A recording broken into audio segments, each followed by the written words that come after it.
questions that many families have boils down to basically what's the best school for my child?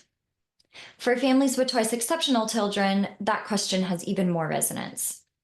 Is there a single school that can engage them in all of the ways that they need? Here's Laurel, the Director of Family Services, discussing this in a virtual event. Stay tuned after the video for more information on the benefits of the Young Scholars Program and how you can directly access features like these virtual events. Great question. There's no, I know you probably want a really concrete answer of like, this is the one school, everyone go here. But I will give you a kind of nuanced answer because as you probably know, once you met 1-2E kid, you've met 1-2E kid. So it comes down to a lot of what your specific twice exceptional student needs. We have had students be successful, twice exceptional students be successful in all different types of school. We've had students in public schools, private schools, online school, homeschooling, hybrid situations be successful.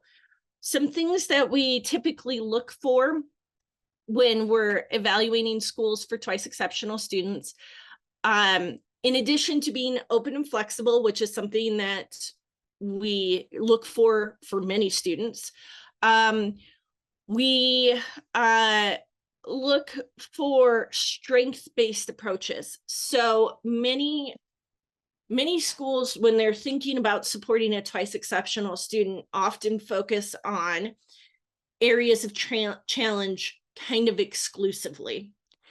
And from the research and people in the field teaching these students, what the consensus is it works better if we focus on strengths and leverage those strengths to support areas of challenge.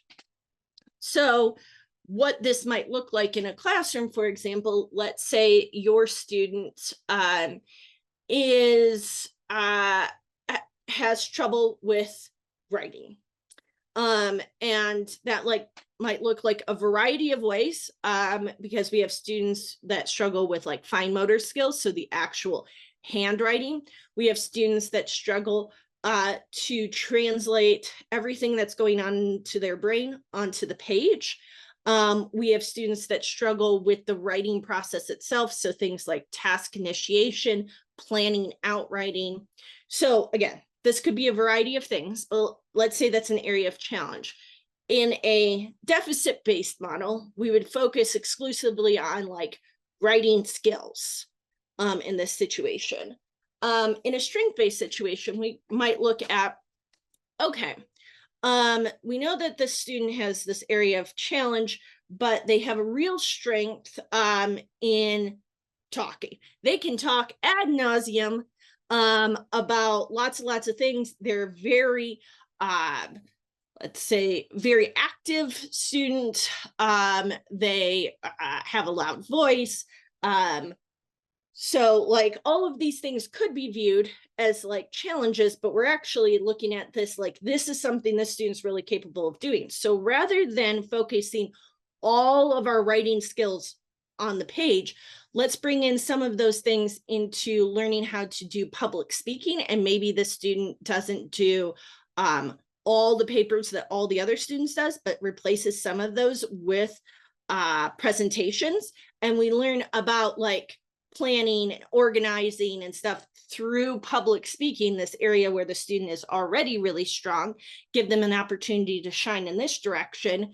And in some hard writing skills, we look at what are their interests. The student is, let's say, for example, really interested in space.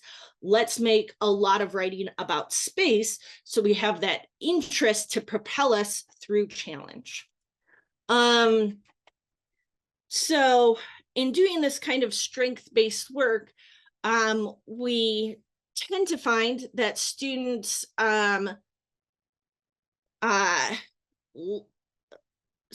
need some individualized attention Sometimes that is easier at different types of programs. If you have a public school that has a really strong gifted and special education team, we have seen it work in public schools.